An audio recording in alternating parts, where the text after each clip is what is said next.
नमस्कार, मी गौरी आणि हे आहे आपलं मराठी यूट्यूब चॅनल अमेरिकेचा. लांबचा प्रवास म्हटलं की पहिलं टेन्शन असतं ते म्हणजे सार्वजनिक स्वच्छतागृहांचं. ते नीट असतील तर बरं. मग पाणीच जास्त नाही प्यायचं प्रवासात. हे असले अनुभव आपल्यापैकी प्रत्येकाला असतात. फॉलचे रंग बघायला जात असताना मला रस्त्यात जी स्वच्छतागृह लागली, ज्याला इथं रेस्ट एरिया म्हणतात, ती इतकी चांगली की पिकनिक स्पॉट आहेत की काय असं वाटावं. बरं, ती कुठल्याही हॉटेलची वॉशरूम्स नव्हती, तर सरकारी स्वच्छतागृह. मग याविषयी अजून वाचलं तर कळलं अमेरिकेत सार्वजनिक शौचालयांचा पण एक इतिहास आहे.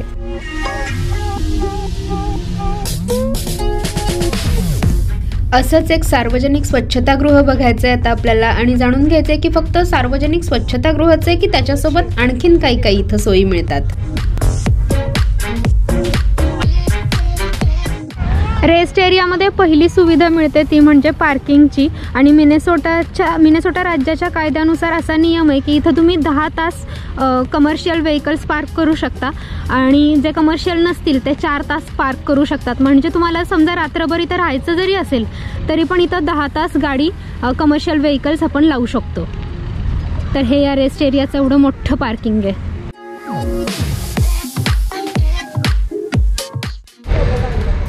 आत्ता आपण निघालो आहे त्या ॲक्च्युअल रेस्ट एरियाकडे.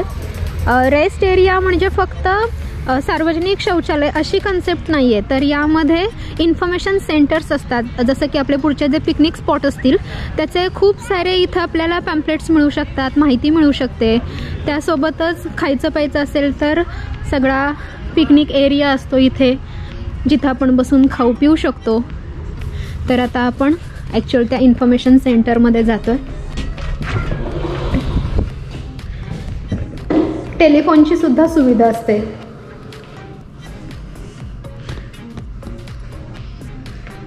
जर तुम्ही स्पेशली एबल्ड असाल तर हे बटन दाबलं तर हे डोअर ओपन होऊ शकतं. आणि हे ते इन्फॉर्मेशन सेंटर. तुम्हाला इथं हवे तेवढे यातले पॅम्पलेट्स घेऊ शकता. माहितीपत्रक आहेत ही सगळी.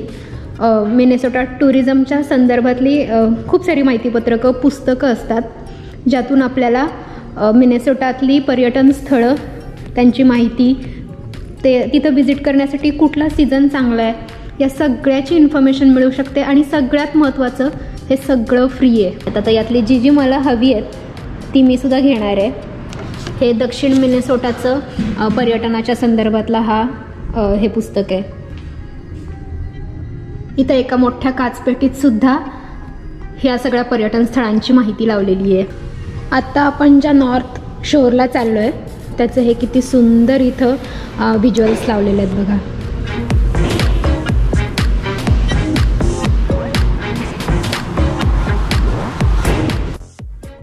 आणि हे सार्वजनिक शौचालय असं म्हणूयात. म्हणजे इन्फॉर्मेशन सेंटरमध्येच हा एक इकडं पार्ट केलेला आहे. यामध्ये इकडं पुरुषांचं स्वच्छतागृह आणि इकडं महिलांसाठी ट्रॅश कॅन ठेवलेला आहे. बाहेर कचराकुंडी आहे जी की सगळीकडे दिसेल आपल्याला. पिण्याच्या पाण्याच्या सोयी असतात. इथं बटन दाबलं की यातून पाणी येईल आणि आपण खाली वाकून पाणी प्यायचं असतं. म्हणजे ग्लास वगैरे नसतो पाणी प्यायला. हे एक इकडं वेगळी गोष्ट मला जी बघायला मिळाली ती.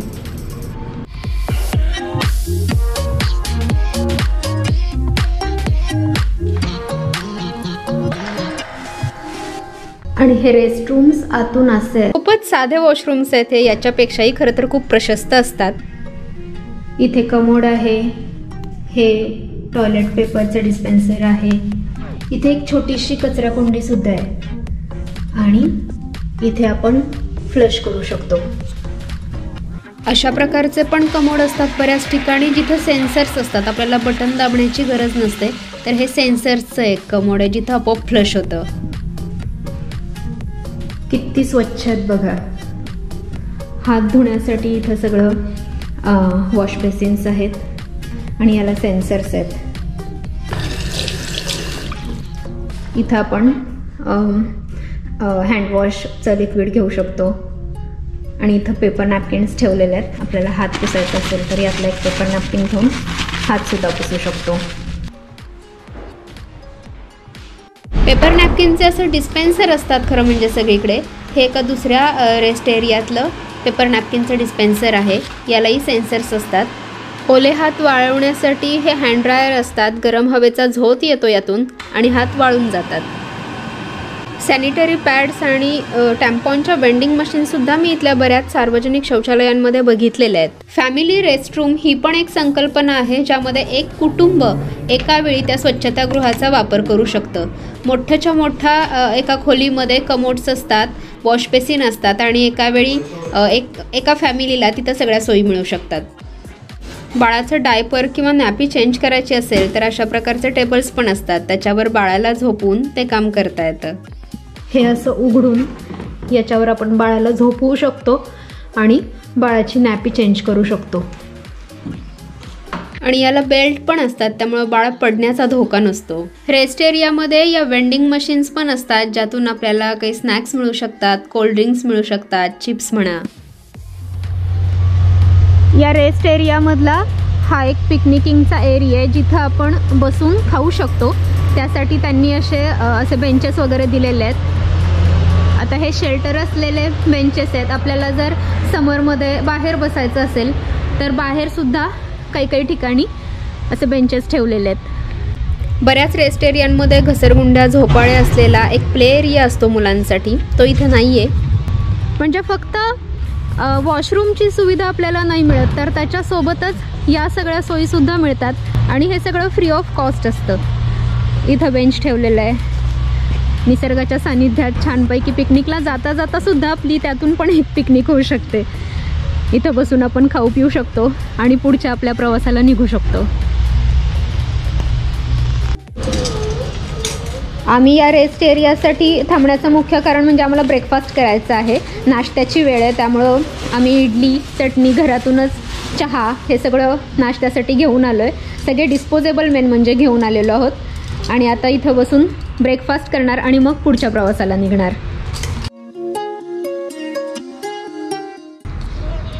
ॲस्ट्रॉनॉटला द्यायची का? ओके, खाली ठेव त्याला, बस म्हणावं इथे आमच्यासोबत, ब्रेकफास्ट कर.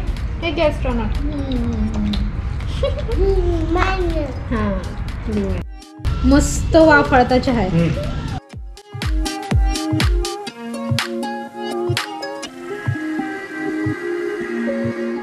आता सगळं खाऊन झाल्यावर हे कचरा कुंडीत टाकायचंय.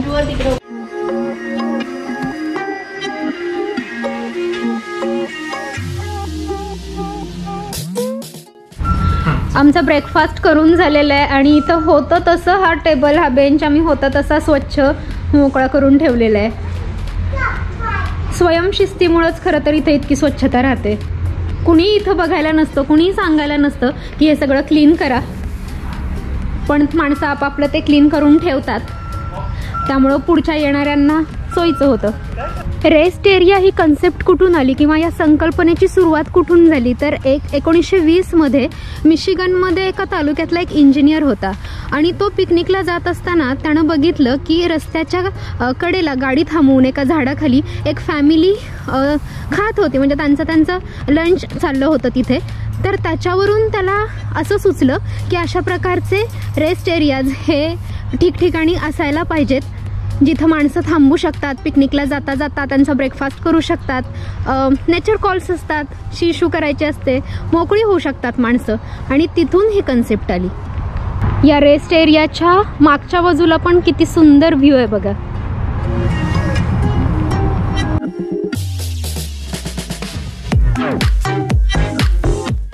केस कसे उडवतो बिल्वा?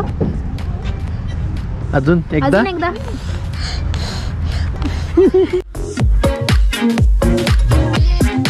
पिकनिक शेल्टर्स ही पण इथली एक वेगळी संकल्पना आहे. रेस्ट एरियाप्रमाणेच इथं सुद्धा आपल्याला वॉशरूमची सुविधा मिळू शकते, शिवाय इथं बसून आपल्याला खाता येतं. दुपारच्या जेवणाची वेळ झाली आणि गुजबेरी वॉटरफॉलच्या शेजारीच असं एक शेल्टर आम्हाला मिळालंय आणि आम्ही आता तिथे जेवणासाठी आलेलो आहोत. आमच्यासोबत आमचा डबा आहे, त्यामुळं हे फक्त शेल्टर शोधत होतो आम्ही, रेस्टॉरंटची काही गरज नव्हती. तर आमचे डबे आता या मस्त शेल्टरमध्ये बसून आम्ही खाणार आहोत.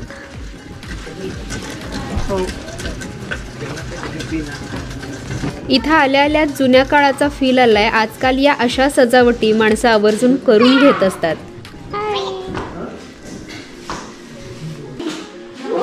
या शेल्टर हाऊस मध्ये इथं एक फायरप्लेस पण आहे। थंडीच्या दिवसात मस्तपैकी लाकडं जाळून इथं शेकता येऊ शकतं। असे पिकनिक शेल्टर्स इथं बऱ्याच ठिकाणी असतात आणि सगळ्यात महत्त्वाचं ते फ्री असतात। हे खूप जुन्या काळातले, हे याच्या बांधणीवरून लक्षात येते। त्याचं छत आणि भिंती सगळ्या छान लाकडांच्या आहेत।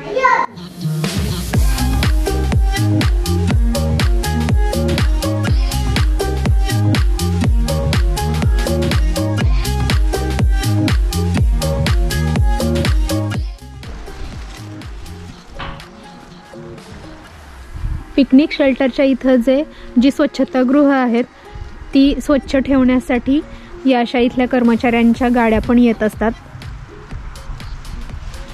म्हणजे हे शहरापासून किती लांब असलं, निर्जन रस्त्यावर असलं तरी सुद्धा त्याच्याही स्वच्छतेची खूप काळजी घेतली जाते। या पिकनिक शेल्टरच्या बाहेर हे एक नळ आहे पिण्याच्या पाण्याचा, म्हणजे आपल्याला पिण्याचं पाणी सुद्धा इथं इझिली मिळू शकतं। अशा खूप छोट्या छोट्या सोयी असतात आणि हीच गोष्ट मला महत्त्वाची वाटते की फिरायला जायचं म्हटलं की कुठलंही टेन्शन येत नाही आणि मेन म्हणजे भरपूर पाणी पिऊ शकतो आपण प्रवासात। रेस्ट एरिया ही संकल्पना तुम्हाला आवडली असेल तर व्हिडिओ नक्की लाईक करा, चॅनल सबस्क्राईब केलं नसेल तर ते सुद्धा करा आणि प्लीज तुमच्या मित्रमैत्रिणींसोबत शेअर करा, सबस्क्रायबर्स वाढवायला मदत करा। रेस्ट एरिया ही संकल्पना आवश्यक आहे असं तुम्हाला वाटतं का? तुमची मतं कमेंटमध्ये सांगा, मला जाणून घ्यायला आवडतील। भेटत राहू अशा छान छान व्हिडिओज सहित। Bye bye.